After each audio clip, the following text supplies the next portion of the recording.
Good afternoon, ladies and gentlemen, and welcome to the National Press Club of Australia and today's Westpac Address. My name is Sabra Lane. I'm the club's president. I'm also the presenter of the ABC radio program AM. Our guest today is the Jobs and Industrial Relations Minister, who is also the Minister for Women, and that's why we're here today, Kelly O'Dwyer. She's here to launch the inaugural Women's Economic Security Statement. So, if you're following the conversation at home, you can use the hashtag NPC, and our Twitter user handle is at PressClubAUST. Please welcome Kelly O'Dwyer.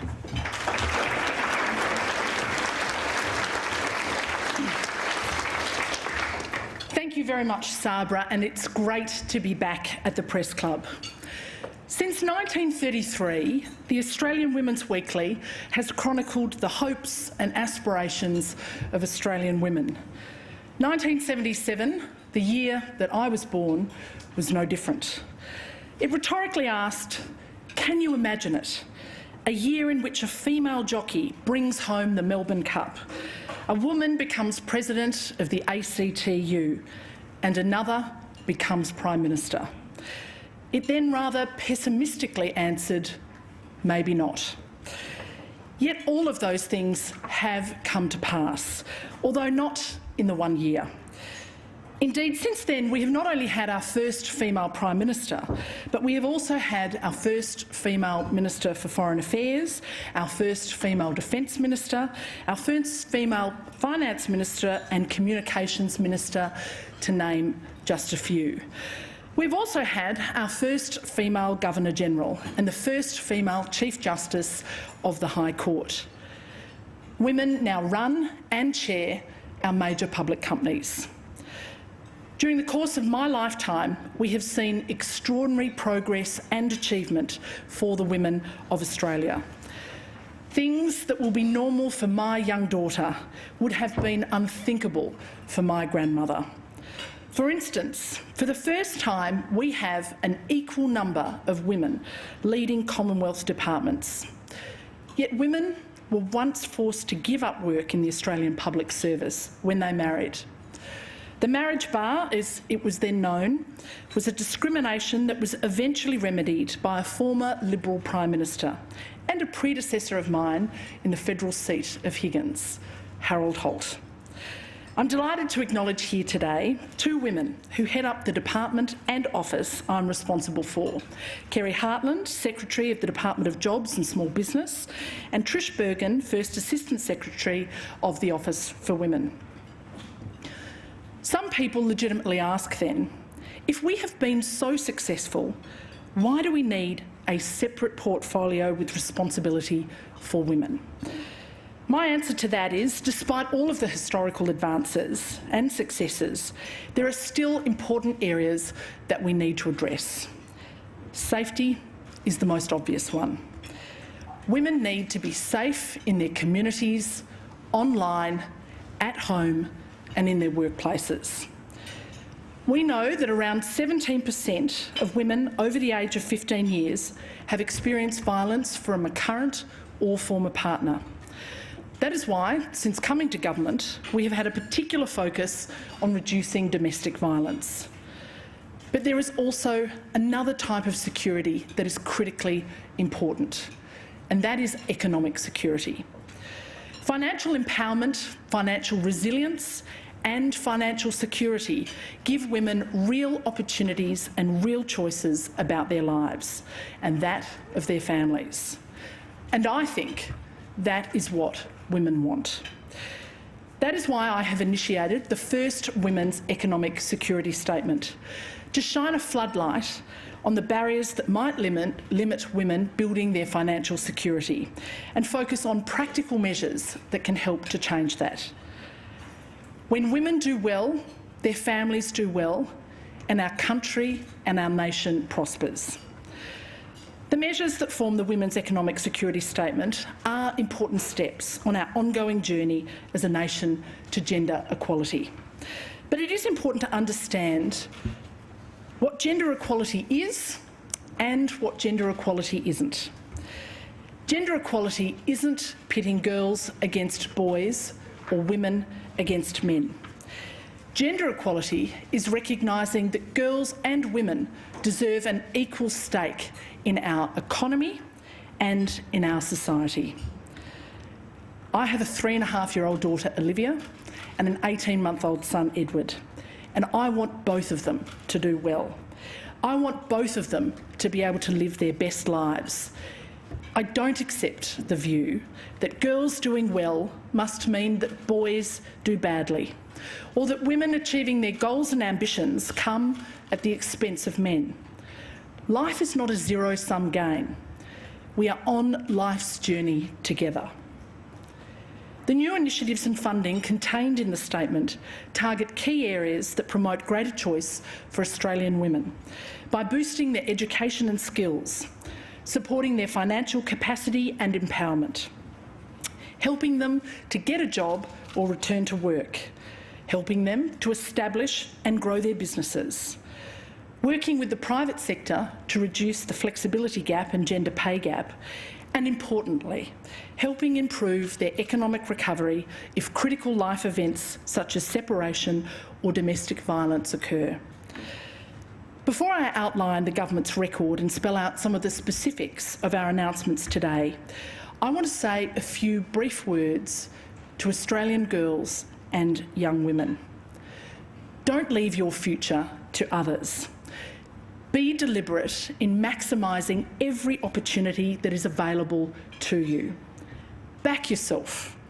There are no limits on what you can achieve with hard work and perseverance.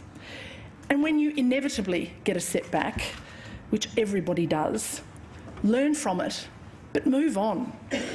Call out bad behaviour, whether at school, at university, in the workplace, or anywhere else. But don't allow society to define you as a victim or limit your expectations as a result of your gender. As a Liberal, I believe in freedom of choice, in individual initiative. I believe in reward for effort and equality of opportunity. And I believe that government should allow people to choose their own path and live their own lives rather than micromanage and stifle decision-making. I believe that freedom allows us to grow as people, as a society and as a nation. I also believe that a civilised society provides a strong, well-funded social safety net for those people who need a helping hand. Today's Women's Economic Security Statement will build on the significant progress that we have already made during our time in government.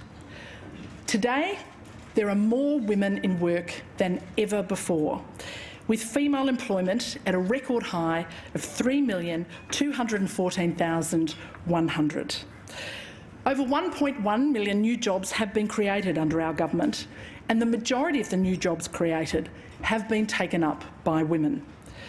The number of women in full-time work stands at a record high, and the gender pay gap has narrowed significantly, down from 17.2% under the former Labor government to 14.5% in May of this year, a record low. Our government also has a proud record of delivering real, tangible measures to help women to save for their retirement. This includes the low-income superannuation tax offset, which ensures that around 1.9 million Australian women don't pay more in tax on their superannuation contributions than they would otherwise pay in their take-home pay. This measure saves Australian women around $500 million a year. We've levelled the superannuation playing field by scrapping restrictions on who can make personal deductible contributions, benefiting around 800,000 Australians, including particularly those women working in roles where they do not have access to formal salary sacrificing arrangements. And from the 1st of July this year, we enabled catch-up contributions, which are expected to benefit around 250,000 Australians, in particular those women with interrupted work patterns or irregular income, such as those who have taken time out of the workforce to start a family. The government has also introduced unprecedented reforms to Parliament to make sure that our superannuation system works to benefit the most important people, the members. This includes a specific package of reforms to stop the rorts and rip-offs in the superannuation system and to better protect Australians' hard-earned retirement savings. This package will make a real and significant difference, particularly to around the 2 million Australian women and men who hold low balance inactive accounts, the 1.6 million women who are still contributing to low balance accounts, and the roughly 1.3 million women who will have their retirement savings boosted by around $2.5 billion thanks to being automatically reunited with their superannuation accounts.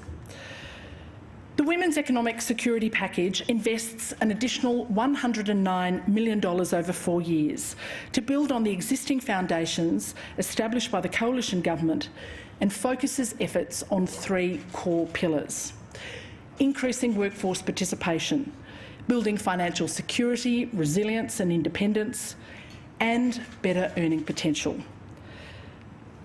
One of the most joyous but also one of the most demanding times for any family is the period following the birth of a new child. And one of the most challenging issues is navigating the return to paid work.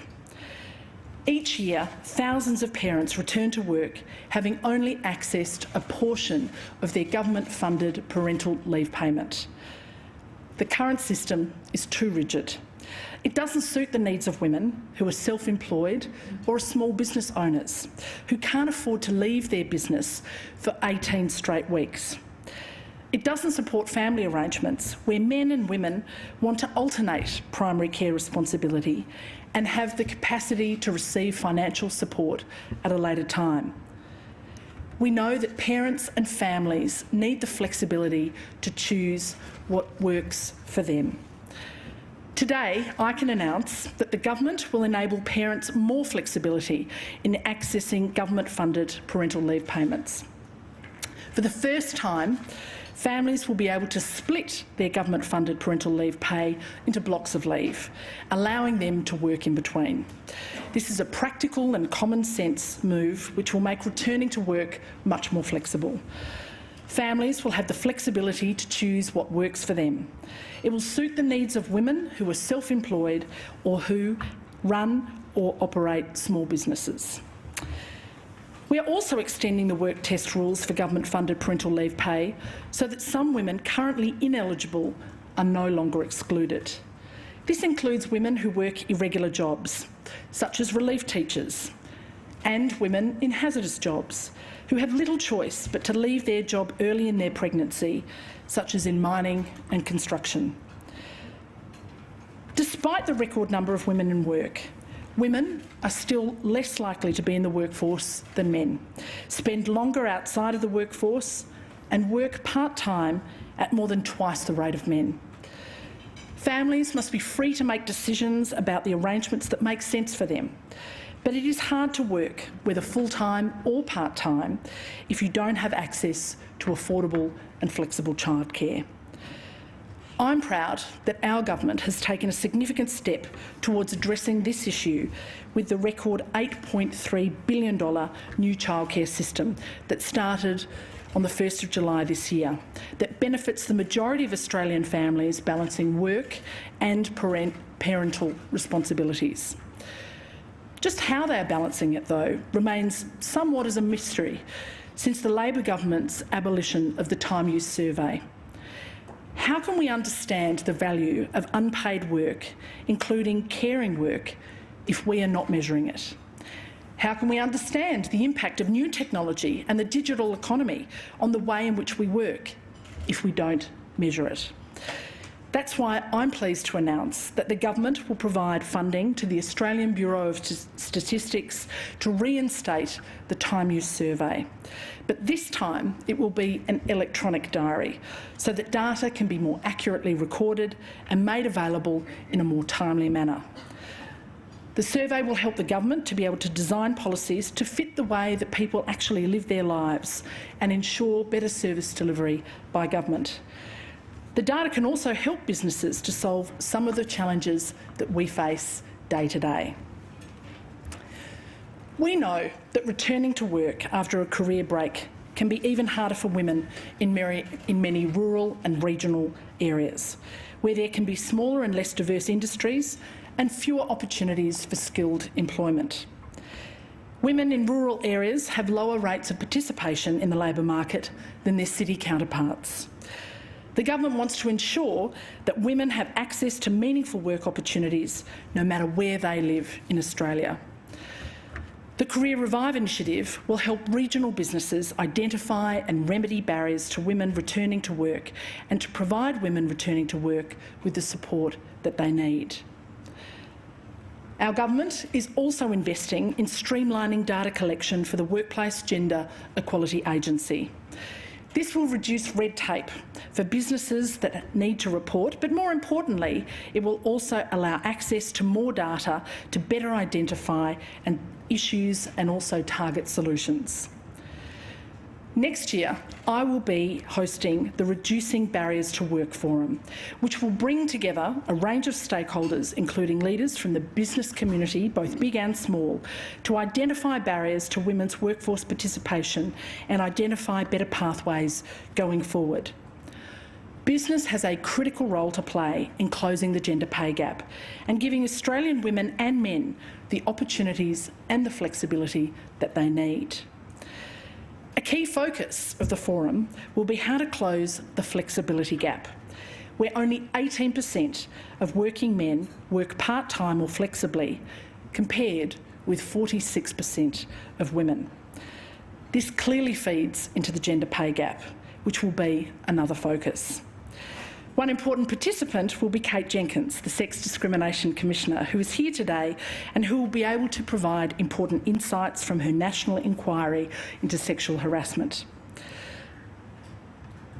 Our government is committed to helping Australian women build their financial security and achieve economic independence, particularly for women in difficult domestic situations.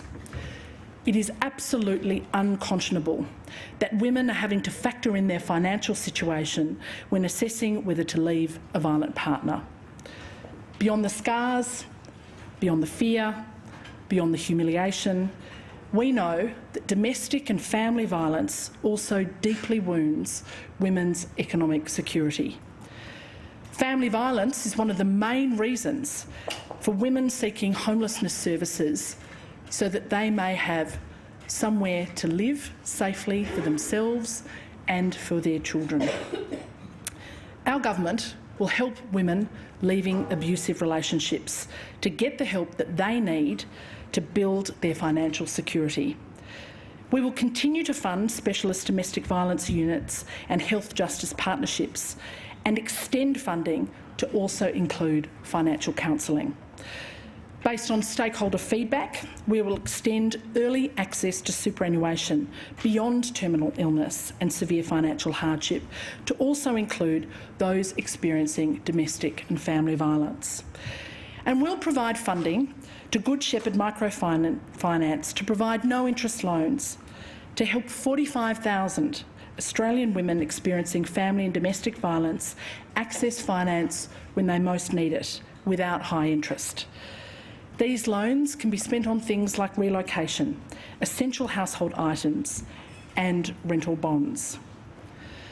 The government will provide funding to legal aid commissions to support changes to the family law that will ban cross-examination in certain cases when women escaping family violence via cross-examination by their ex-partner.